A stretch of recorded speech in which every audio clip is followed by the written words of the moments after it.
can survive if I let you. Cultivating nevermore. Let the new era begin. The era of the ECW. Oh my God! This is extreme. Greetings and welcome to This is Extreme, an ECW history podcast. I am your host, Dave Dynasty. Thank you for joining us. Thank you for listening to us since we've been back. I hope you enjoyed our last episode featuring ECW founder Todd Gordon. And I know I said on that episode I didn't know when I'd be back, right? It'd be a sporadic thing.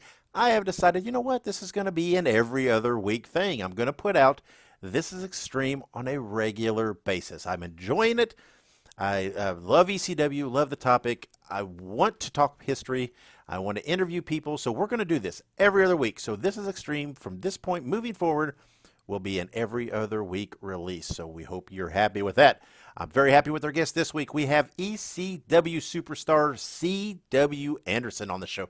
We talk about his career, how he got into ECW, and all the trials, tribulations, and turmoil of being in ECW at the end of the company. So that is coming in a little bit. We have a lot of ECW-related things, though, that we can talk about that's happening out there in the world right now. The most prominent, probably, that everybody is discussing is that Rob Van Dam was on AEW Dynamite on August 2nd and August 9th. On August 9th, he wrestled Jack Perry, and, man, he looked great. He looked like he hadn't lost a step. He hit all of his patented RVD spots. The crowd was behind him. Man, Rob just is spectacular, right? I mean, he is like, right now, to me, the wrestler that time forgot. And he looks great, worked great. It was spectacular. It was really, really cool seeing RVD on a national television show wrestling a match. Came up short against Jack Perry, but hey, it is what it is. But again, a lot of fun seeing Rob Van Dam on TV. Some upcoming merchandise type stuff. Rush Collectibles, the Ringmaster 2 Series 2 will feature Joel Gertner. They just recently announced that Gertner will be in the second line. This will be Joel Gertner's first action figure, so it'll be very, very cool. So watch that. Follow them on social media, Rush Collectibles, and keep your eye out for pre-orders coming from Joel Gertner. Zombie Sailor Toys has announced that the Sandman will be featured in a future series. He will be joining Sabu and Raven as ECW alumni who have been in his toy series. The Sabu and Raven figures look spectacular. Cannot wait to see what the Sandman figure looks like. Zombie Sailor doing a lot of good stuff out there. Very cool for us ECW fans to see these figures coming out. Speaking of figures, Epic Toys has announced that their BWO figures will be available for purchase soon, and they will ship to those who have already pre-ordered. You got Nova, you've got Stevie, you got Meanie. It's 3 figures featuring the BWO. If you've pre-ordered them, yours will ship soon. And for others, the figures will be available from retailers very, very soon. So watch online, Epic Toys, for that. And, of course, as we talked a lot about last episode, remember that Todd Gordon's book, Todd is God, the authorized story of how I created Extreme Championship Wrestling, is now available. It's at all major book retailers, including Amazon online. So however you get your books, you can find it. It's a great book, as we talked about last week. I did my book review of it. Talked to Todd about the book. It was a spectacular. I highly advise everybody to get out there and read it. And for those of you who like audiobooks, there is an audiobook version that is now available that was narrated or spoken or recorded, or however you want to say it, by Sean Oliver, Todd's author, who put the book together and did a spectacular job. So if you're into audiobooks, would prefer to go that route, it is out there now. So look it up. However you like it, get your copy, support this book. It is a great read. All right, so let's take a little break. And like I said, when we come back, we'll have an interview with C.W. Anderson, so stick around. Be sure to follow This is Extreme on all social media platforms. You can find us on Facebook, Instagram, and Twitter. Just search for ECW Pod. Be sure to follow us, keep up to date, and join in the discussions. We want to hear your feedback. So find us on all the social media platforms and join the revolution. This is Extreme. All right, and here we are on This is Extreme, and we're joined today by former ECW superstar C.W. Anderson. C.W., how are you? I'm fantastic, man. Thank you so much for having me. Absolutely. Thanks for coming on, and I'm going to talk to you a little about everything here, and let's get into it. Let's start where we all want to start. When did you first become a fan of wrestling? What's your first memories? Um, Most of the interviews, it's the same thing where I hated professional wrestling when I was a kid. I'm not gonna say I didn't hate it. I just wasn't a fan. And my brother was a huge fan. And I want to say, God, 1984, 1985. The match is on YouTube. Where we lived here, we live outside of Raleigh. Hmm. And the NWA, of course, was huge. And Right. every Saturday morning, it came on 10, 11 o'clock after Looney Tunes, which was our favorite cartoon. And he watched it, I didn't, and he told me one day, he said, Chris, just sit here with me and watch this one match. He said, if you don't like it, I'll never ask you again. Just sit here and watch it with me. So I was like, all right, I'll sit there and watch it with you. And again, this match is on YouTube. It was the Rock and Roll Express who had just came into NWA. They were fighting Ivan Koloff and Crusher Khrushchev for the belts. And the finish was Ricky Morton, Victory Road, Uncle Ivan, and people understand the reason I call him Uncle Ivan was my partner and a lot of my close friends were trained by Ivan Koloff, and they always called me like a quote unquote bastard child of Ivan's because I would go and work out at his school every now and then, and got really close to him. So everybody in this area called him Uncle Ivan. So with that being said,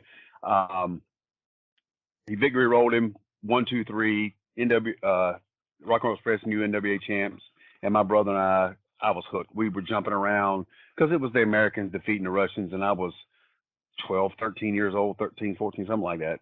And Yeah. I was hooked.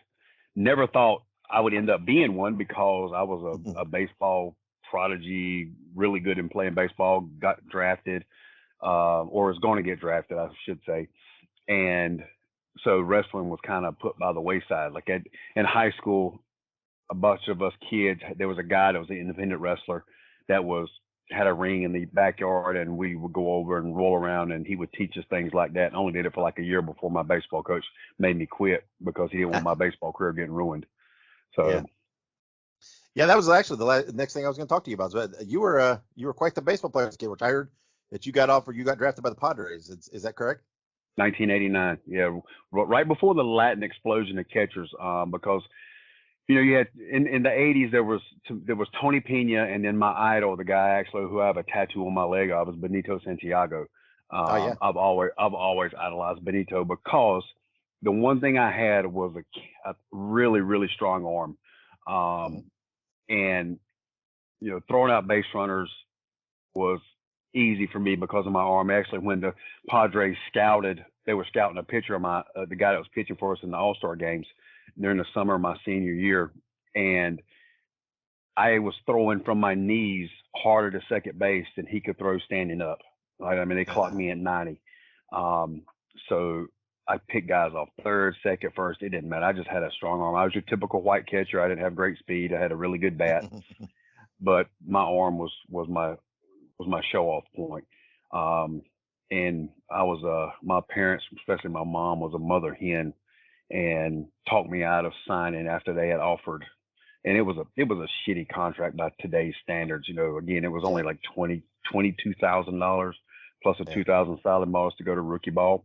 And then a guy before that, the year before that I played ball with, he got signed by the Padres with the same kind of shit money, and he didn't make it. He damn near starved to death, he said. So turned it down, went to college, blew my arm out, showing off, and just kind of baseball never really took off after that. Yeah. So you still a baseball fan? Who's your team? I'm really not, man. The older I've gotten, I don't watch baseball hardly anymore. I don't watch basketball. Ever since for basketball, I was a huge Michael Jordan fan. I mean, like obsessed. Right. And when Jordan kind of quit, and then this whole new generation, especially with that goof LeBron James, I just don't watch basketball. I'll watch football in the winter just to have something to do on Sundays, but I don't really watch much baseball anymore.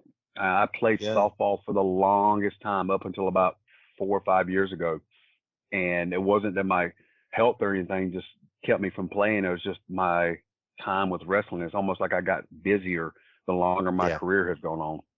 Yeah. I'm still a huge baseball fan. I'm a St. Louis Cardinals fan. being from the Midwest. I like the Cardinals back when I was going to school and stuff like that. And, of course, I was always a Padres fan because they're the one that drafted me, Tony Gwynn. And it's crazy. I'm looking at stuff now, the stats of Tony Gwynn and Ricky Henderson and Cal Ripken Jr. and those guys.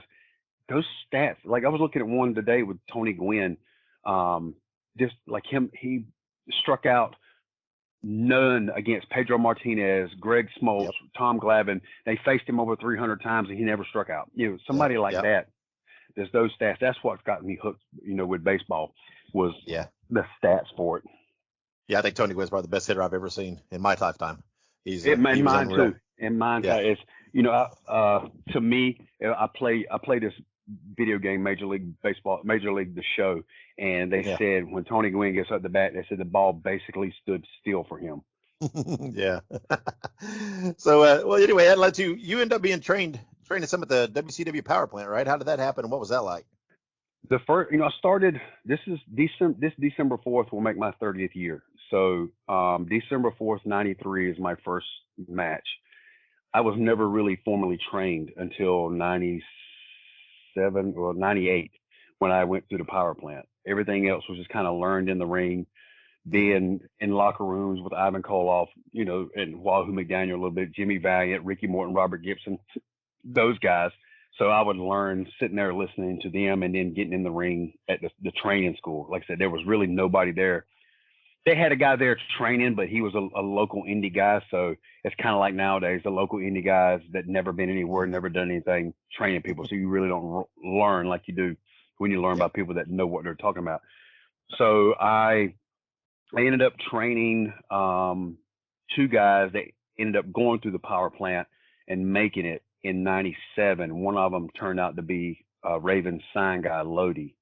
And around the early winter of '97, they messaged me and said, you need to come and try out at the power plant. You're just spinning your wheels here in North Carolina. You're not really doing anything.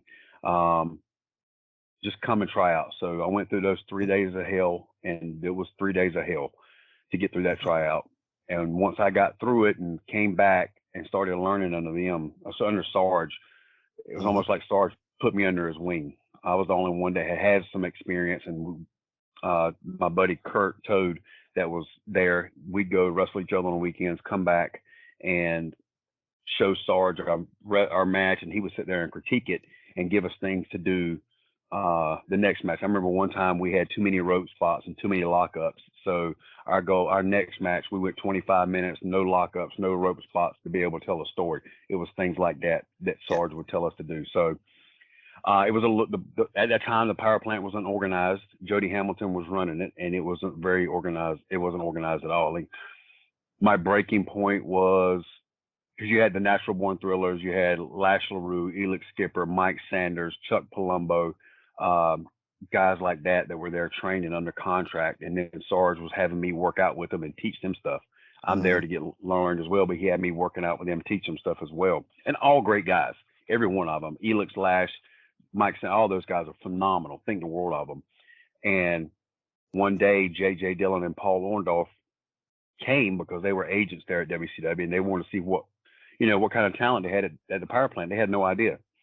So they were there. Brad Armstrong was there. First time I'd ever met Brad Armstrong. And they had us all square off and work a match. Sorry, my computer shutting down. Work a match. And I got to work with Toad. We did, our crazy, because we were big fans of ECW, that's typical ECW match. He would do a pullover, hurricane, shit like that had the boys popping. And, anyway, we got done with it. And Brad Armstrong, he literally said, guys, that was some straight effing ECW stuff right there. He said, that was awesome. He loved it. And JJ and Paul came up to me and told me, you're pretty good in the ring, but WCW is a cosmetic company. They're looking for a look, and we really don't think you will have any kind of look to be able to make it here at WCW. You're more than welcome to stay here at the power plant, but we don't think we'll ever have anything for you. And that was really a shot to the gut. Because even though I was wrestling as C.W. Anderson, I kind of kept that a little quiet because I hadn't really met Arn. I got permission from through Gene to use the Anderson name. So I hadn't met Arn, I haven't met Ole. So I kind of kept that quiet. And then that was a disheartening thing to hear that from them. So one day, my buddy, that Kurt, he got a tryout at ECW, and it was a favor from Lodi through Raven through Tommy Dreamer to give him a tryout. We were in South Carolina wrestling the night before, and we were wrestling the Public Enemy. He got a tryout down in Georgia. They were in Georgia, so I rode down with him. He got the tryout, and I really didn't want to go. I had just started seeing somebody. I wanted to be with her, and he drugged me down there and said, "You're going." And he said, "Look," he said, "Steve Carino's there. You and Steve are good friends. Hang out with him, do a little politicking, say hello, get your name out there, even if you don't get in the ring." So I went, and he did his tryout. He was working out with Angel Medina from the Baldies, who ended up being the Baldies. And his tryout was over with, and Nova was running the tryout, and he leaned through the ropes, and he said, "Chris, you got your gear?" I said, "Yeah, it's in the car." So I ran, threw my gear on, jumped in the ring with Simon Diamond, who I knew as well. Did a little 5-minute match for him. Nova loved my timing and stuff. I get out, and I hear this guy tell Fonzie to get the ball guy back in the ring. And Fonzie looks at me and goes, "Daddy, he wants you back in the ring." I'm like, "Who?" I look over there, and it was Paul Heyman. So Paul got me back in the ring, I worked out for like the next hour with guys being thrown at me. Got done, went in the back, and was sitting there wiping the sweat and blood off of me from where I was bumping so hard. I had like kind of spitting up blood, and the bathroom door opens, and in walks Paul Heyman. He walked right straight up to me, sticks his hand out, and goes, "Hey, I'm Paul Heyman. It's nice to meet you." I said, "Hey, Paul," I said, "My name's Chris Wright. It's a pleasure." He said, he asked me how long I've been wrestling, where I was wrestling at. I told him I was down at the power plant. He asked me if I was on contract. I said, "No." And I said, "They told me I didn't have what it takes to be at WCW. He said, "Well, what's your wrestling name?" I said, "C.W. Anderson." And he goes, in classic Paul voice, he goes, "I knew it." He says, "You look like Arn. You have the left punch, the spine buster." He said, "Do not leave before I speak to you at the end of the night." I said, "Yes, sir." Show's getting ready to start. Jim Molyneux comes up to get me because he lets me stay backstage. And I'll go, and like I've told this story so many times, everything seems so real now. I go in the back in the locker room, and he's sitting there with Vito LaGrassa, Danny Dorn, and Roadkill. Introduces me to him, says, "You're tagging with Vito, your third match. Welcome to ECW." That's kind of how I got my job. He made Danny and Roadkill put 3 finishes on me to pin me, and kind of the rest was history with that. Yeah. Well, early in ECW, you were part of the New Dangerous Alliance with Louis Dangerously. What'd you think of that coming into ECW, and what was that like for you? I loved being with Lou and Bill. The early days of ECW, I would never find out who I was wrestling, even if I wrestled till like 10 minutes before the match. And one night Tommy threw Bill and I together, and we had some great chemistry. And then they started putting us together, and we started getting over as a tag team. Then when the Dudleys left, one night we were in a bar in Atlanta. There was a place called the Old Dungeon. It was a hotel. It was called the Dungeon. And Lou and I traveled together because I rode with Steve Carino, Jack Victory, and of course Louis Dangerously. We were all a traveling clique, along with Dreamer and Francine. And Lou's sitting there, and he's like, "Man," he said, "I don't really know what I want to do." He said, "I'd love to manage you and Bill." I was like, "Dude, that'd be fantastic." So he went to Tommy, and they came up with the idea of him basically ripping off Paul because he looked similar to Paul. And they came up with the whole Dangerous Alliance thing. And, Bill being Bobby Eaton, me being Arn, him being Paul Lee. And we started out as comedy, sort of. And then we started getting over as a really good tag team. But I loved working with them. It was so much fun. Every night it was Danny and Roadkill, Nova and Chetty, Nova and Kid Cash. And cut to a point where we could put a match together in 5 minutes that we were working because we were working so much. 4 nights a week, 3 nights a week, pay-per-views. Those were a lot of fun. It's one of those now you look back on it when people say those were the good days. You really don't know the good days until they're gone. Yeah, that's true. And then after that, though, you were with Simon Diamond, Johnny Swinger. You said you knew Simon. You went back with him. What'd you think of that? I mean, Johnny Swinger's a character, man. He's still out there in Impact and here lately and everything. He's a lot of fun. What was that like working with those guys? Swinger was at the power plant when I was there, way before ECW. But Swinger's Swinger's the type of guy, he's very quiet and to himself, and if you don't know him, you 100% think he's an asshole. Because I did. And there was a lot of few guys there that didn't really know Swinger that thought he was like that. But once he came to ECW and I got to know Swinger, he is one of the nicest and best guys. An amazing athlete, great professional wrestler.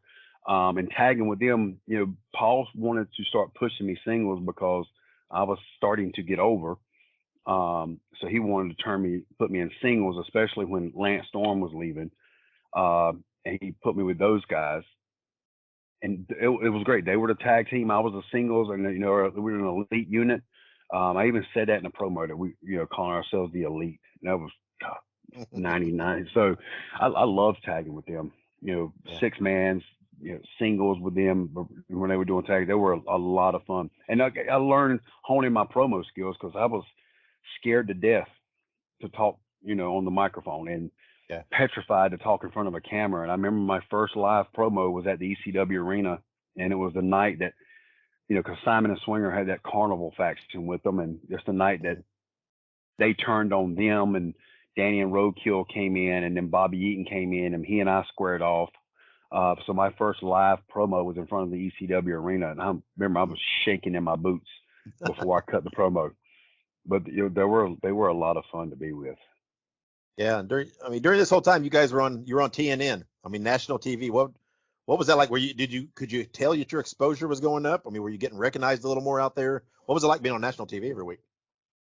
Most of the time at the time they were calling me the king of hardcore TV because every week I was on hardcore TV, which was their syndicated show. I wasn't. Every now and then I'd get on the big show. It was, I think, with Super Crazy or something like that. But I could tell. I think the first notice that people that I like, holy shit, people know who I am, was in Chicago. We came out for a dark match, and this is way before the Dangerous Alliance. Bill and I were the first 2 to walk through the curtain, and as soon as we walked through the curtain, they were booing us. And Bill looked at me and goes, "Holy hell, they know who we are." But then it got to the point where, you go places and people would know. I'm one of the first pay-per-views, or I was getting ready to leave for a pay-per-view. My first wife and I were walking around a Walmart, and I remember going into the audio section, and she leaned in and said, "This kid's been following us around the entire night. Please speak to him." And I turned around. He's there with a notebook, and he's shaking to speak to me because most of the time, back then it was so kayfabe and no internet. The guy they saw on TV is the guy they think who it is, and that's not me. Even last night we did a show right down the road from you in Nashville, and I did. My fiance Brittany did something really, really nice for the promoter's family their house burnt down. And he called her because I forgot where he lived, but they live out of state. He called her and said, "Hey, CW and his fiance got you a care package, blah blah blah." And she goes, "The wrestler CW Anderson." He goes, "Yeah." She went, "I used to hate him on TV." She goes, "I guess I gotta like him now." He goes, "Mom, he's a really nice guy." So, it was one when people was like, "Hey, I'm doing my job if you hated me." But that's right. Once when Simon and Swinger and then started working with Dreamer and those guys, then I could tell that people were starting to recognize because, I would not come out. I had my own little section of guys that their gimmick was they would get a pizza box and write, do CW, and had the CW hands up. And I remember I worked Super Crazy at the arena, and I let him Frankenstein me through a table on the floor, come back in, finish me off. He gets the win, and he goes to the back, and then I get up. They're chanting CF and Dub. That's what they started chanting. They're going CF and Dub with my hands up, and I was still kind of with the Dangerous Alliance then. And Lou gets in, and he goes, "Dude, he said, "You're effing over now." To get that. Yeah.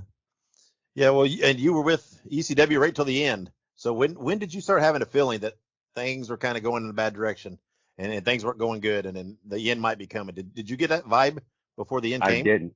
I was oblivious to. You would hear the rumblings, and you'd hear, Franny talking about it, Dreamer kind of talking about it, Lude, everybody, in the last 6 months or so. And it was always the typical, the whole time I was there, why we're not getting paid this week. Paul would have that conversation on a monthly basis of why our checks weren't coming in. One excuse he gave us was the FedEx hub blew or caught on fire and burnt down.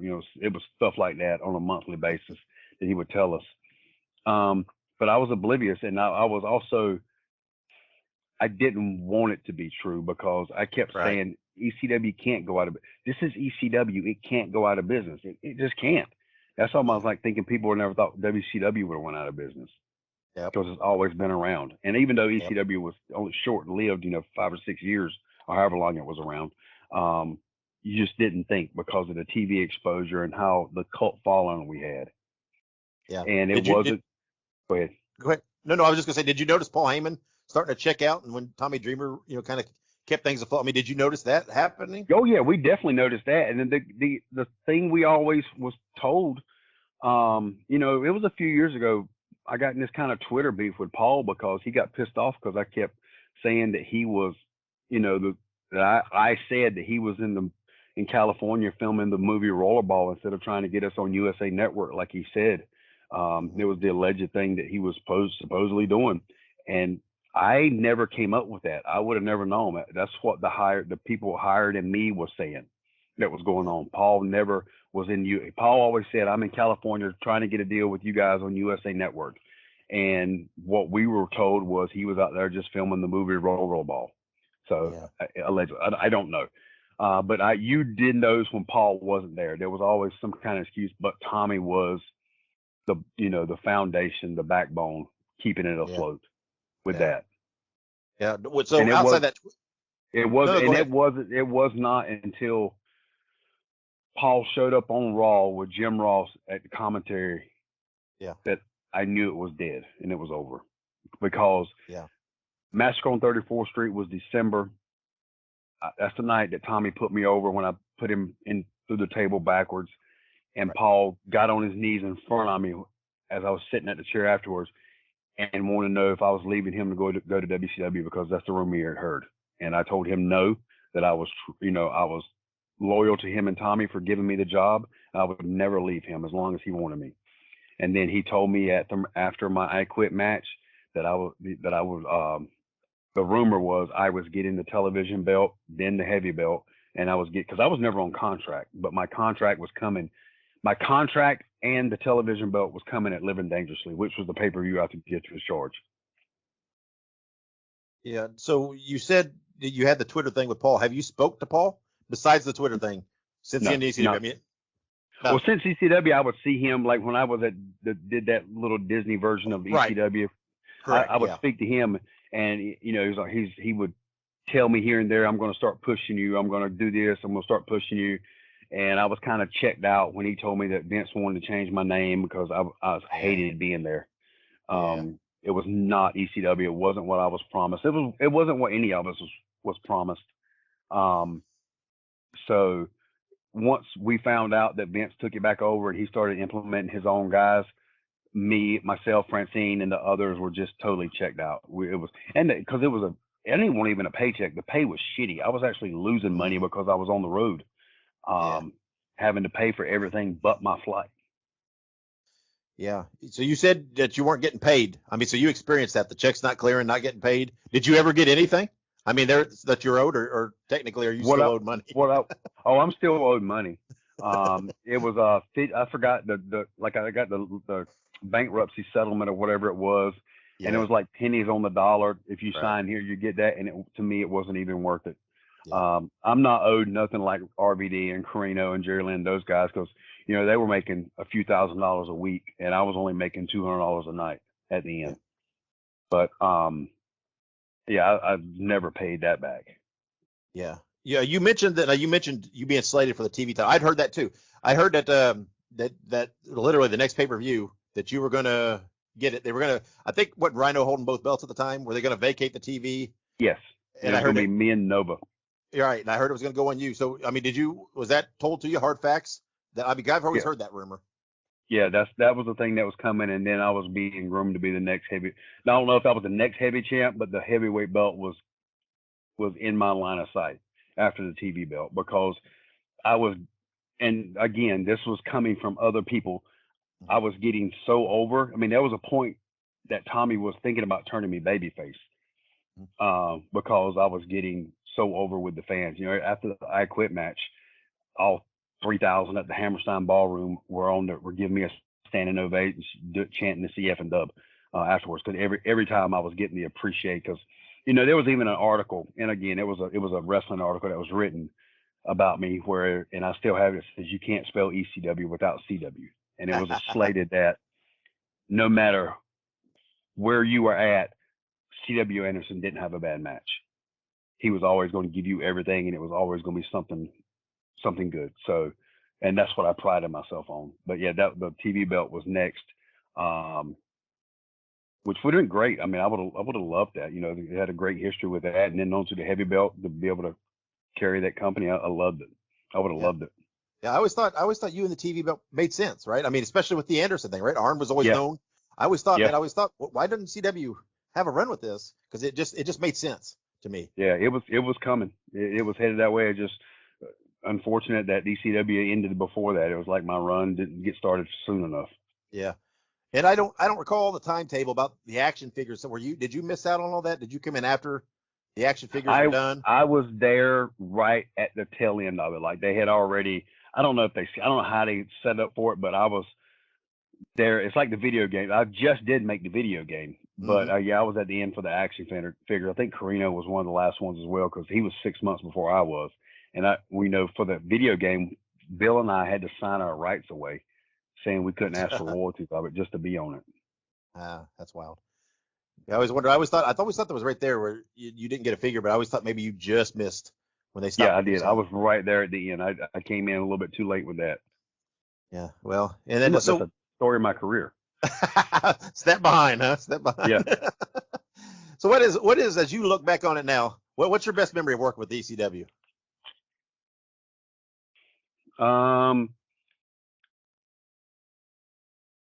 Being part of that family, being part of that group, saying that I am one of the originals. That's a great honor.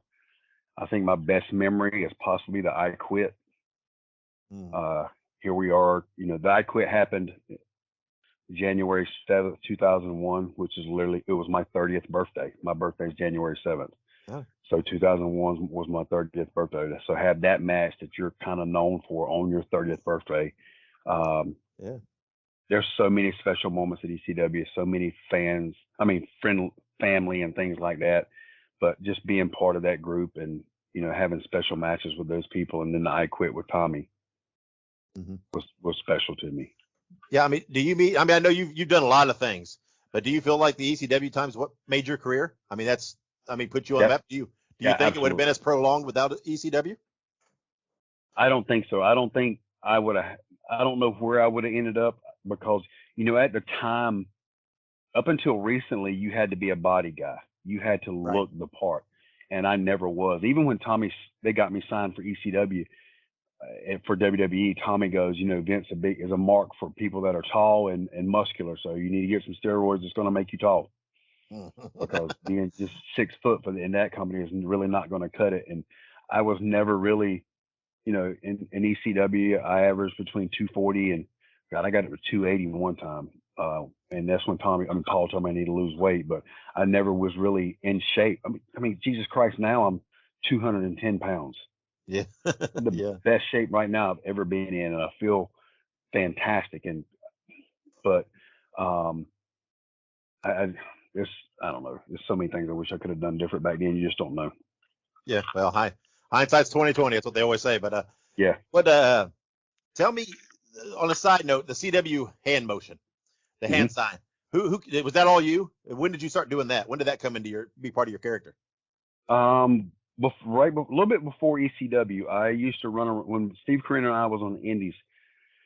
We run around with a guy called Tom Casati. If you're up in the northeastern area, you know who Tom Casati is, and he always come out holding up the C. That was his gimmick. He had a little faction, you know, and Tom Casati, he held up the C. Well, one day, and of course I'm a huge old school hip hop, rap, R&B fan, so I'm a big Tupac mark. And there was one of Tupac's albums where he was doing the West Side W on his temple, Right. Yeah. and somehow it just hit me with that. And then I saw the W, and then I was like with the Tom's C, and because they always said you need a hook, Hmm. and that's where I come up with it at was the Tom Casati and Tupac with the CW hands. That's pretty well. That's quite the duo to get that inspired by. I know not a very, what do you call the odd couple of those two Yeah. to get it work. Yeah, Yeah, I mean, like you said, it was a hook. It set you apart, right? I mean, amongst other things, but no one else was kind of doing that kind of thing in ECW like you were. I mean, everybody had their pose and their whatever, hmm but it was different for you. So, like I said, I think it helped set you apart. And I mean, it's Yeah. always. I mean, people think CW Anderson, that comes to mind. Yeah, that's the one thing they know is the hands. Yep. Hmm. So who are you still close with from ECW? Is there anybody you regularly communicate with, still friends with? Lou and I speak every now and then. Like I just saw Dreamer last weekend. He and I message each other back and forth. He's gone through some hardships, and I messaged him over that with the loss of his mother. When I went through a really bad divorce a few years ago, and it was even more than a divorce, he was on the phone with me constantly because I was in a very dark place. Francine and I are still really close. Jack Victor and I are still really close. Um, I'll talk to Swinger every now and then. Danny Doran I'll speak to here and there. Roadkill. Let's see, Angel from the Baldies I'll speak to. Tony DeVito. Like last year before last, whenever it was, I went up to Queens and did a little signing at the Wrestling Universe, and it was me and Jerry Lynn, Sandman, the Baldies, H.C. Loke, and it was like, some of us hadn't been together in 20 years, and it's like we picked up right where we left off. Yeah. Mikey Whipwreck, those guys, people like that, it's just a constant communication, here and there. Yeah. Well, I'm going to ask you a question. I asked Todd Gordon, and you can give whatever answer you want. You step on an elevator, and the doors close, and you look over, and it's just you and Paul Heyman. No cameras, nobody around, just you and him. What are you saying to him? First off, I ask him how he's been, how Okay. he's doing. I don't think, even though he and I went at it, that little spat we had, I still respect Paul because Paul took a chance on me. Paul saw something in me that nobody else did, and give me the confidence to hone my craft and be that enforcer, CW Anderson. That he put me on the map, him and Tommy. So I would never bring that up unless he brought it up, and I would never disrespect Paul unless he disrespected me, and I don't see that happening. No. Even when I saw him years after ECW, when he saw me, it was a big hug. Because again, no matter what was said, without Paul Heyman giving me a chance, there is no CW Anderson like that. That's good. I mean, it's always good to keep things positive and not. I mean, if the past is the past, what are you going to do now? You can't change it. You can't change what happened, how it ended up. So can't change what. The only thing I ever would have wanted, and all of us from ECW, was for him to actually set us all down, because he was our leader, and we would have followed him into hell, and most of us probably still followed him into hell. Was just tell us that it was over, and he just never did. Yeah, I can feel that. I mean, that makes sense. So, well, CW, thanks for coming on. Thanks for talking to us. Maybe we'll have you back on another time. Anytime, man. Thanks for having me, Dave. Yeah, no problem. So how can people follow you, like on social media or wherever, keep up with your appearances and what you're doing and everything? You have some outlets out there for them? Everything is at ECW Anderson. Twitter, Instagram, Facebook, everywhere. And if you do message me, I always reply to you. Well, that's right. You're still working in the Carolinas. Like I said, I've seen you around. I saw you. I wasn't at the show last night in Nashville, like you said, but I was at the one a couple months ago. Saw you there. Right. Yep. So, still out there doing your thing, teaming with Preston Quinn a lot, right? Doing the Extreme Horseman. Yep. Still trying to keep the Extreme Horseman alive, the name that Dusty Rhodes gave us. That's right. You still talk to Steve Carino? You and Carino still close? No. I don't know why. We just kind of lost communications a few years ago, and we've never gotten back in touch with each other. Yeah, I mean, he's doing his backstage stuff at WWE's, staying busy. Yeah, I mean, really happy for him. I'm glad he's still employed there, and because that's Steve. That's all Steve's ever wanted to be, as a wrestler or involved in wrestling. So couldn't be more happy for him. Yeah, I've always been a big Carino fan. Always liked the guy, liked his work, liked his approach. And like you said, I'm still, if you and him bumped into each other, I'm sure it'd still be like, like ECW days. You probably pick right back up and like your best friends. Yeah, he and there's nobody closer than me and him in this business. We know everything about each other. We've been there, done that, and gotten T-shirts. So yeah, you're right. I still love him. He's still considered my best friend. So yeah, well, I appreciate you. I was always a big fan of ECW, and I've always held true that ECW gets pigeonholed. It's just hardcore. It's just violence.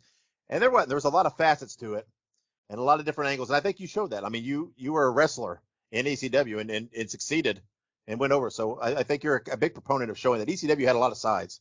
And yes, it did.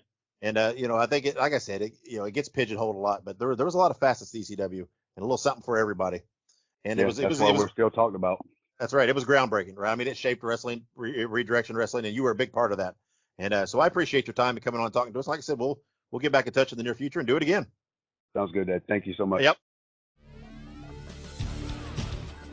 Support This Is Extreme and buy the This Is Extreme shirt.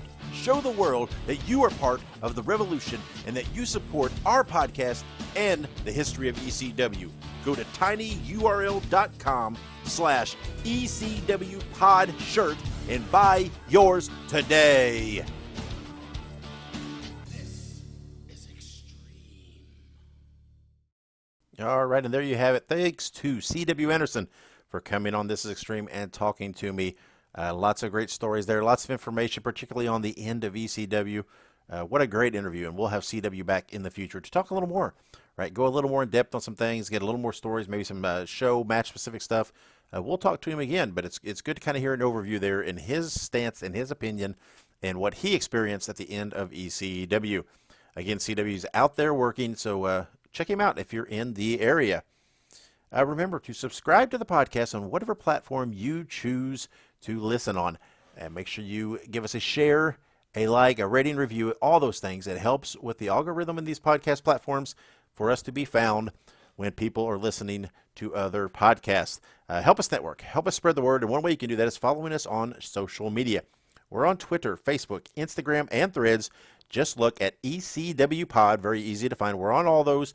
We post lots of cool things, birthdays, shows, title change histories, lots of cool stuff going up there. So support the show in ECW that way. You can find me personally on Twitter at The Dave Dynasty. And one way you can support the show financially is if you would buy an ECW, or excuse me, a This Is Extreme show t-shirt. Wow, I fumbled on my words there. If you'd like to buy a shirt, go to tinyurl.com. CW Pod shirt, ECW Pod shirt. Man, I am having trouble. If you'd like to buy a shirt, go to tinyurl.com/ECW Pod shirt. There you go. The link is in the show notes to make it easy for you. So support us and help us out that way. We'll be back in 2 more weeks with another episode of This Is Extreme. I'll have another guest on to interview to talk about their experience with ECW. Lots of great things lined up coming in the future. So make sure you subscribe so you do not miss an episode. But until next episode, wherever you go and whatever you do, be good, be safe, and be sure to keep it extreme.